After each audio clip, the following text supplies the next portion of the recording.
¿Qué tendría que ocurrir para que un asesino pudiera actuar durante años sin que nadie lograra detenerlo? En la Colombia de los años 80 y 90, esa pregunta dejó de ser una hipótesis para convertirse en una pesadilla. Durante más de una década, decenas de niños desaparecieron en distintos puntos del país. No parecían guardar relación entre sí. Eran de ciudades diferentes, procedían de familias distintas, y en muchos casos nadie denunció su desaparición hasta que ya era demasiado tarde. Pero todos habían caído en las manos del mismo hombre, un hombre que supo aprovechar el miedo, la pobreza y el caos de una nación para cometer algunos de los crímenes más atroces que se recuerdan en América Latina. Hoy abrimos el archivo de Luis Alfredo Garavito. Bienvenidos al Archivo Mortal, donde abrimos expedientes que muchos querrían olvidar, historias reales, oscuras y perturbadoras, historias que no podemos dejar pasar. Gracias por estar aquí. Si os gusta este contenido, suscribiros, dad un like, activad la campanita para no perderos ningún episodio y compartidlo. Ahora sí, abrimos el archivo.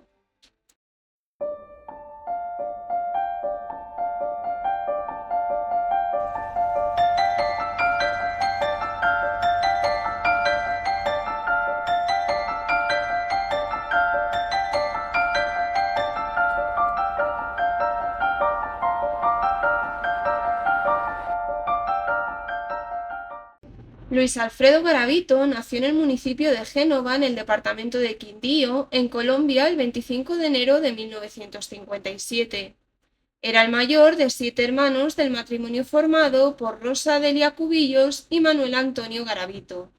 Según relataría posteriormente y sus hermanos confirmarían, su padre era adúltero, alcohólico, machista, estricto y muchas veces abusaba física y emocionalmente de todos sus hijos. Describió a su madre como una mujer violenta de la cual recibió poco cariño y cuidado. También dijo que su padre muchas veces dormía con él para aterrorizarlo durante la noche. Llegó incluso a decir que recordaba cómo su padre en una ocasión le tocó sus partes íntimas. Cuando Luis Alfredo Garavito era pequeño, la familia se mudó a Ceilán, en Valle del Cauca. Debido a las múltiples infidelidades de su padre hacia su madre, la pareja peleaba de manera frecuente, verbal y físicamente, en presencia de sus hijos, a quienes descuidaban en gran medida. Posteriormente comentó que tuvo la desgracia de pertenecer a una familia que se pasaba el tiempo discutiendo, peleando y lanzando palabras de gran calibre.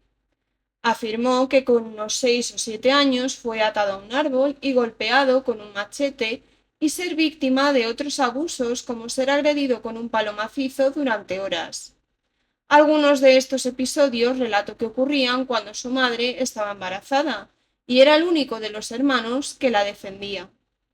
Garavito fue menospreciado como bastardo o imbécil por su padre, de quien, según él, nunca tuvo una buena palabra para él, y solo lo buscaba para hacer recados.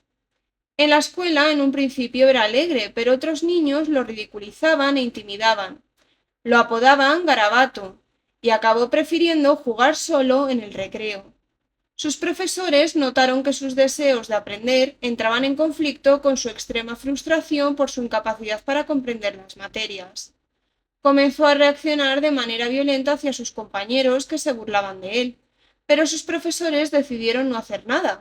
Finalmente, en quinto grado, dejó los estudios debido a su mala memoria y a la insistencia de su padre en ganar dinero para mantener a la familia. Con 9 años comenzó a trabajar en campos de café. Narró un hecho que le ocurrió con sus apenas 12 años. Dijo que recibió abusos por parte de un amigo de su padre, quien cometió estos actos de manera sistemática contra él. Era el dueño de una droguería y lo torturó y abusó sexualmente de él, causándole daño en sus genitales. Garavito confesó que recibió golpes en su pene y glúteos mientras se encontraba amarrado a una cama. Afirmó que durante estos incidentes el hombre le quemaba con una vela, le cortaba con una navaja de afeitar o le mordía los genitales y los glúteos. Tras este primer incidente, Garavito supuestamente mató y diseccionó 2 pájaros en frustración, lo que le llevó a sentir remordimiento y vergüenza poco después. Esto sucedió supuestamente durante 2 años hasta que la familia se mudó a Trujillo. Ahí también supuestamente otro hombre, amigo también de su padre, abusó sexualmente de él, según indicó. Afirmó no decir nada por sentir temor de que su familia decidiera creer al victimario. La gravedad de estos abusos fue posteriormente cuestionada por varios expertos y entrevistadores. Su padre le prohibió tener amigos o novia. Después de supuestamente apedrear a los pájaros, Garavito comenzó a sugerir a sus hermanos menores que durmieran con él, y los acarició sexualmente mientras dormían en múltiples ocasiones. Según recogió el psicólogo clínico y forense Jesús Herranz Bellido en el perfil criminal que hizo de Garavito, textualmente dijo: Después yo empecé a sentir una atracción hacia las personas de mi mismo sexo. Mis hermanos y hermanas eran muy pequeños, y yo sentía algo dentro de mí que no sabía explicar. Todos nos fuimos hacia una cama donde yo insinué que se quitaran la ropa y comencé a acariciarlos. Allí no pasó nada, ni mis padres se dieron cuenta, ni tal vez mis hermanos se acuerden. Estando durmiendo, cogía a mis hermanos menores y les quitaba la ropa y sin que ellos se enteraran los acariciaba. Con 12 años comenzó a consumir alcohol y con 14 años era adicto a esta sustancia. Cuando tenía 15 años, en 1972, mientras estaba en una fiesta bajo los efectos del alcohol, Garavito cometió un acto que llevaba un tiempo rondándole por la cabeza. Mientras un amigo fue a orinar, lo siguió y le tiró al suelo para abusar de él. Según el reporte de Ranz Bellido, la víctima gritó y llamó la atención de las autoridades, quienes retiraron al muchacho y lo dejaron en libertad al ser menor de edad. Por su parte, su padre lo reprendió diciéndole que por qué no había cometido el delito contra una mujer. Desde ese momento terminó la convivencia con su padre, pues lo echó de su casa por su comportamiento homosexual. A partir de ese momento intentó mantener relaciones sexuales con mujeres e incluso tuvo una relación sentimental con una de ellas, según dijo, pero estos hechos nunca han podido ser probados por las autoridades. Estuvo viviendo en Armenia, donde consiguió un trabajo como panadero y alquiló una habitación. Empezó a ir a Alcohólicos Anónimos e iba de manera frecuente a la iglesia. En ocasiones frecuentaba el Parque Valencia, una zona conocida en la época por la prostitución infantil, para pagar por favores sexuales de menores. Garavito tenía un carácter sumamente volátil, hostil y explosivo, agravado por el consumo de alcohol. Perdió su trabajo por una pelea con compañeros de trabajo y sumado a su poca atracción por las mujeres, lo que le generaba frustración, con 23 años decidió ir a un psiquiatra. Comentó sus deseos de quitarse la vida, pero omitió sus preferencias sexuales y sus antecedentes. Así es como se le trató por depresión severa. Tras perder su trabajo, comenzó como vendedor ambulante de objetos religiosos, lo que le permitió recorrer el país. Empezó a mantener relaciones platónicas con mujeres, pero sufría de disfunción eréctil frecuente que le causaba un dolor extremo. Al entrar en la década de 1980, tras este intento fallido de intervención médica y psiquiátrica, Garavito entró en una fase de expansión criminal que duraría 12 años. En este periodo perfeccionó un modus operandi basado en la itinerancia geográfica y la explotación de la vulnerabilidad socioeconómica. Para justificar sus constantes desplazamientos por departamentos como Quindío, Valle del Cauca, Risaralda y Tolima, adoptó la fachada de comerciante informal, vendiendo dulces, lotería o imágenes religiosas de forma ambulante. Esta condición de desempleo camuflado le permitía mudarse de municipio cada pocas semanas si sospechaba que levantaba desconfianza. Durante años estudió qué niños eran los más vulnerables. Buscaba menores de entre 6 y 16 años que estuvieran solos, trabajando en la calle o alejados de cualquier adulto que pudiera protegerlos. Muchos eran limpiabotas, vendedores ambulantes, niños indígenas, hijos de familias extremadamente pobres o menores desplazados por el conflicto armado colombiano. También se fijaba en niños que pasaban desapercibidos para la sociedad. Sabía que si desaparecían, en muchos casos, nadie denunciaría su ausencia de inmediato, o las investigaciones serían mínimas. Aquella realidad convirtió a cientos de menores en objetivos especialmente fáciles. Antes de actuar, observaba durante un tiempo a la víctima. Se acercaba de forma amable, conversaba con ella e intentaba averiguar si tenía familia cerca, si alguien lo esperaba o si solía pasar el día sola. Solo cuando estaba convencido de que podía llevársela sin llamar la atención, daba el siguiente paso. Garavito utilizaba la ingeniería social. Se ganaba su confianza ofreciéndoles comida, pequeñas sumas de dinero o falsas promesas de empleo en el campo para lograr aislarlos en zonas rurales o cañaduzales apartados. Se estima que bajo esta dinámica abusó de decenas de niños. Sin embargo, el hecho de que en esta etapa no asesinara a sus víctimas, sumado al miedo de los menores, la falta de denuncias y la total desconexión de las bases de datos policiales de la época entre diferentes municipios, le garantizó una absoluta impunidad durante más de una década. Cabe destacar que tras un tiempo no sentía placer solo con los abusos, sino que también decidió torturarlos. Con esos niños empezó a utilizar cuchillas, velas y mecheros. Su satisfacción sexual dependía del dolor que infringía a las víctimas. En octubre de 1992, en Jamundí, cometió su primer asesinato. Mientras tocaba al menor, el hombre utilizó unas cuchillas que llevó para asesinar a un niño. Desde ese momento, al ver a cualquier niño, decidía que debía matarlo, para saciar su necesidad sexual. Los actos de Garavito se volvieron más sanguinarios, haciendo incisiones en los niños para abrirlos mientras aún vivían. Además, amputaba partes del cuerpo como pulgares. A partir de entonces, comenzó el periodo más letal de su trayectoria criminal. Durante los años siguientes asesinó a decenas de menores en distintos puntos de Colombia. Las investigaciones posteriores atribuyeron judicialmente 186 asesinatos, aunque diversas estimaciones sitúan el número real de víctimas por encima de esa cifra. La pregunta era inevitable. ¿Cómo pudo un hombre asesinar durante años a tantos niños sin ser detenido? La respuesta no estaba únicamente en Garavito, sino también en la Colombia de aquella época. Durante los años 90, el país vivía inmerso en un conflicto armado interno, con presencia de guerrillas, grupos paramilitares y organizaciones del narcotráfico. Miles de familias fueron desplazadas y un gran número de menores acabaron viviendo en las calles o sobreviviendo por su cuenta. A ello se sumaba otro problema. Cada departamento investigaba los homicidios de forma prácticamente independiente. No existía una base de datos nacional eficaz que permitiera relacionar desapariciones ocurridas a cientos de kilómetros unas de otras. Cuando aparecía el cuerpo de un niño en una zona rural, muchas veces ni siquiera podía ser identificado. En otros casos, nadie había denunciado oficialmente su desaparición. Garavito conocía perfectamente esa realidad. Por eso cambiaba constantemente de ciudad, de aspecto y de identidad. Sabía que cuando las autoridades empezaban a sospechar de él en un lugar, bastaba con trasladarse a otro departamento para comenzar de nuevo prácticamente desde cero. Aunque hoy nos parezca normal compartir información policial entre provincias o regiones, en la Colombia de los años 90 eso era mucho más complicado.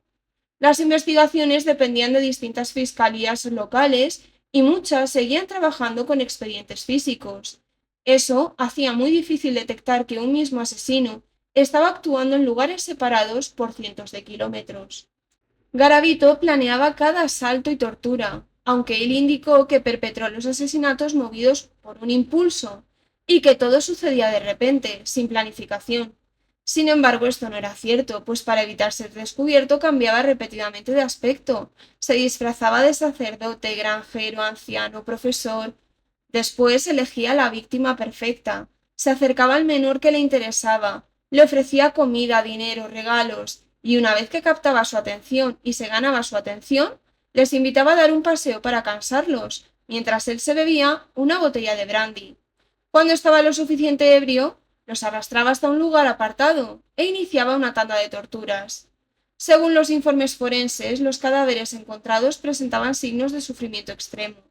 Los ataba de pies y manos, los golpeaba o pisoteaba en el torso o en la cara, los marcaba, cortaba o mutilaba y después los agredía sexualmente. Solo alcanzaba el clímax cuando los degollaba. Tras los asesinatos, Garavito abandonaba los cadáveres en algunos descampados. Tuvieron que pasar varios años para que las autoridades descubrieran los restos óseos de estos pequeños, en lo que inicialmente creyeron que correspondían a ritos satánicos. Los primeros se encontraron a finales de 1997 y eran los cuerpos inertes de 3 niños, que permanecían juntos, desnudos, maniatados y con las gargantas seccionadas. Ante la escena, las autoridades iniciaron la inspección ocular de la zona en busca de pruebas. A pocos metros de esta especie de fosa, localizaron una nota manuscrita con una dirección, la de una novia de Garavito de ese momento. Al llegar al domicilio, no encontraron rastro del asesino, pero sí hallaron bolsas con sus pertenencias. Ante la magnitud de los hechos, la policía creó un departamento especial para capturar al fugitivo. En los siguientes 2 años, la búsqueda fue incansable. Sin embargo, Garavito jugaba con todo a su favor. Sus constantes cambios físicos y la utilización de disfraces y nombres falsos dificultaron su detención. Mientras los investigadores no paraban de desenterrar a niños mutilados, en más de 60 ciudades, el apodado como la Bestia, el Monje o el Monstruo de Génova continuaba con los asesinatos. Pero el 22 de abril de 1999, todo cambió en Villavicencio, la capital del departamento de Meta. Un indigente salvó a un menor de acabar como el resto, torturado y bajo tierra. Tras raptarlo, Garavito lo llevó a una zona boscosa donde empezó a besarlo e intimidarlo. La víctima comenzó a gritar, lo que alertó al sin techo, que no dudó en tirar piedras al secuestrador para espantarlo. El hombre que lo había salvado lo llevó hasta una vivienda donde lo auxiliaron y llamaron a las autoridades. El niño contó lo ocurrido y comenzó una búsqueda con múltiples efectivos policiales de la zona, usando vehículos oficiales, taxis y particulares recorriendo el lugar. Horas más tarde, el hombre salió del monte caminando. Fue identificado por el niño y capturado por los policías.